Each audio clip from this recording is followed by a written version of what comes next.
हाँ जी, good morning student. अभी आपने law of conservation of momentum देखा है, ये आप लोगों को भी मैंने प्रूव करके दिखाया है, ठीक है, इससे पहले वाली वीडियो में। अब हम करते हैं इसके न्यूमेरिकल्स। वो कह रहा है mass of a bullet of mass, यानी जो बंदूक की गोली होती है उसका मास है 20 ग्राम, फायर किया गया उसको और उसकी वेलोसिटी हुई 150 मीटर पर सेकेंड पिस्टल से जब वो निकली, और पिस्टल का जो मास है वो 2 किलोग्राम है। तो वो कह रहा है what is the recoil velocity. Recoil का मतलब है कि वो पीछे कितना झटका मारेगी। जैसे ये बंदूक है, यहाँ से अगर गोली निकली तो ये झटके से पीछे भी आती है, बुलेट आगे जाती है तो एक झटका लगता है पीछे की ओर। वो कह रहा है ये पीछे की ओर कितना झटका लगेगा ये फाइंड करो। देखो बुलेट का मास ले लिया 20 ग्राम, ठीक है, यहाँ लिख लो गन और बुलेट का मास ले लिया 20 ग्राम, पर हर चीज़ केजी में लिखते हैं तो डिवाइड बाय 1000 करके ये केजी में हो गया। बुलेट गन के अंदर रखी हुई है, उसका मतलब रेस्ट पर है, तो U2 उसका हो गया 0। बुलेट को M2 लिखा हुआ है, मास सेकंड ऑब्जेक्ट का। पहला लिखा हुआ है गन, मास 2 किलोग्राम की गन है, इनिशियली वो भी रुकी हुई है। अब जैसे ही बुलेट फायर की वो इस वेलोसिटी से आगे बढ़ गई, बुलेट इस वेलोसिटी से आगे निकल गई, ये निकल गई आगे 150 की रफ्तार से। वो कह रहा है गन पीछे की ओर कितना झटका देगी वो निकालना है आपने। तो फॉर्मूला हमेशा यही लगना है जब भी इस तरह क्वेश्चन आए कि टोटल मोमेंटम बिफोर और आफ्टर वाला, यानी M1 VU1 M2 U2 equal to M1 V1 M2 V2। अब ये वैल्यू दी हुई है M1 की 2, U1 0, M2 की 20, ये काट के इसको 2/100 लिख लो बेशक, 2/100 into U2 0 is equal to M1 V1, ये M1 है, ये V1 है, ये M2 है, ये V2। ये 0 से मल्टीप्लाई हो रहा है, 0 से हो गया, ये ओवरऑल 0 आ जाएगा। तो यहाँ से क्या आया, वेलोसिटी हमने लेट कर ली 2x, कि गन कितना पीछे आई x, तो ये M2 यानी 2 और x, यहाँ से सोल्व करके आया ये 3, तो 2x + 3 = 0। 3 यहाँ से माइनस हो जाएगा इधर आकर, माइनस का 3, तो x क्या निकलेगा -3/2। तो x -3/2 यानी कि इसकी जो वेलोसिटी आई है वो पीछे की ओर आई है। माइनस का मतलब ये है कि ये बैकवर्ड फोर्स लगा इधर, एक्शन इधर हुआ, रिएक्शन इधर हुआ है, तो गन जो है वो इस रफ्तार से पीछे होगी। क्लियर है। इसी तरह बाकी एग्जाम्पल हैं, ये बच्चों आप लोगों को ट्राई करने हैं, अगर इनकेस नहीं आएंगे तो वो पूछ लेना। ये चलो करवा देता हूँ, ये थोड़ा इंपॉर्टेंट है।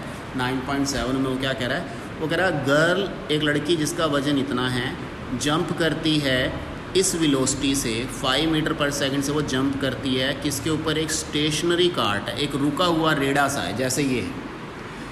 इस रेड़े के ऊपर वो 5 मीटर पर सेकंड की रफ्तार से 40 किलो की लड़की जंप करती है। अब जंप करने के बाद क्या होगा, दोनों ही एक ही वेलोसिटी से चलना शुरू हो जाएंगे। जितनी वेलोसिटी से ये चल रहा है उतनी वेलोसिटी से अब लड़की चल रही है। तो क्वेश्चन में वो क्या कह रहा है, there is a no external unbalance force, लग रहा है कोई एक्सटर्नल फोर्स नहीं है। तो वो कह रहा है what is the her velocity, उसकी वेलोसिटी क्या होगी, as the cart starts moving, जैसे ही कार्ट चलना शुरू हुआ उसकी वेलोसिटी क्या होगी, यानी इसकी निकाल लो या इसकी निकाल लो, बात एक ही है। तो ये लड़की है 40 kg की, 5 मीटर पर सेकंड से उसने जंप लगाया, किसके ऊपर, कार्ट, 3 kg का कार्ट था, ये भी दिया हुआ है, और वो शुरू में रुका हुआ था।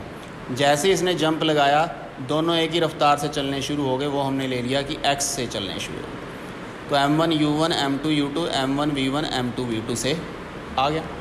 अब वैल्यू रखी कि ये लड़की का वज़न है, ये उसकी वेलोसिटी है, ये कार्ट का वज़न है, ये कार्ट पहले था 0 पर, तो ये तो हो गया 0, तो ये आ गया 200। इधर से M1 V1 x की रफ्तार से वो भी x की रफ्तार से चलेगा, तो 40x और 3x, तो 43x = 200। तो x जो भी आएगा इस वेलोसिटी से दोनों चीज़ें चल रही हैं, लड़की भी और कार्ट भी। ठीक है बच्चों। अब देखते हैं हम इसका बैक एक्सरसाइज का सिस्टम। बैक एक्सरसाइज के अंदर जो न्यूमेरिकल्स वगैरह हैं वो आपको करवा रहा हूँ, वो ध्यान से देखना। जैसे वो कह रहा है पहले इस क्वेश्चन में, an object experience a net 0 external unbalance force. वो कह रहा है 0 एक्सटर्नल अनबैलेंस फोर्स, एक्सटर्नल का मतलब जो बाहर से फोर्स लगता हो। वो कह रहा है is it possible for the object to be travelling with the non zero velocity. क्या वो कह रहा है पॉसिबल है ये नॉन ज़ीरो वेलोसिटी से वो ट्रैवल करे, अगर हाँ तो वो कह रहा है कंडीशन बताओ कौन सी होगी। तो हम क्या कर रहे हैं कि जब net zero external force apply हो रहा है, यानी अगर फोर्स लगाया है तो रिवर्स सिस्टम कुछ नहीं आ रहा, ज़ीरो एक्सटर्नल फोर्स है, अनबैलेंस फोर्स क्या आएगा, ज़ीरो आएगा।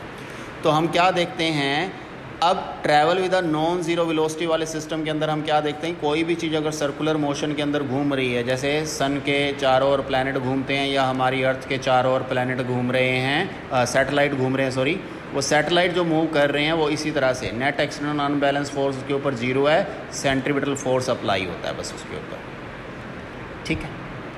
Second question, why a carpet is beaten with when a carpet beaten with a stick dust comes out of it. इसमें से मिट्टी क्यों झड़ जाती है, ये वही लॉ ऑफ इनर्शिया से आपको बताया हुआ है, क्योंकि जैसे ही कारपेट को हिट करोगे, कारपेट तो आ जाएगा मोशन के अंदर, पर डस्ट जो है उसके ऊपर रेस्ट पे थी, तो वो रेस्ट पर ही रहना चाहती है, इसलिए वो नीचे गिर जाती है।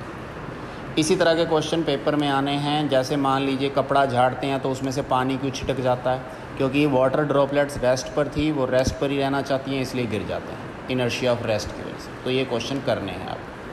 ये वाला भी आपको पहले ही बताया हुआ है कि क्यों टाई अप करके रखते हैं, जैसे छत के ऊपर रस्सी से क्यों बांध के रखते हैं सामान को कार या बस की छत के ऊपर, वो भी इनर्शिया ऑफ मोशन की वजह से, कि बस चल रही है, अचानक वो रुकेगी तो सामान आगे पलट जाएगा, क्योंकि उसके ऊपर इनर्शिया ऑफ मोशन होता है। ठीक है बच्चों, हो जाएंगे ना ये।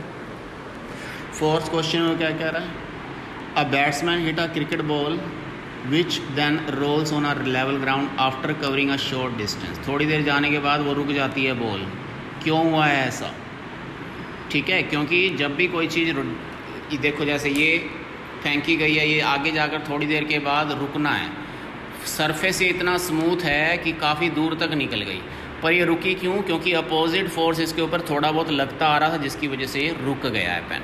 इसी तरह अगर बॉल होती तो वो भी चलती जाती, पर घास के मैदान पर वो रुक जाएगी। तो आंसर आएगा C, there is a force on the ball opposing the motion. जैसे इसके ऊपर अपोजिट डायरेक्शन से फोर्स लग रहा था, उसी तरह घास के मैदान पर अपोजिट फोर्स लगेगा। ठीक है बच्चों, तो नेक्स्ट लेक्चर के अंदर आपको बाकी ये 5 क्वेश्चन से स्टार्ट करेंगे, बाकी न्यूमेरिकल करवा देंगे। That is all for the day, thank you.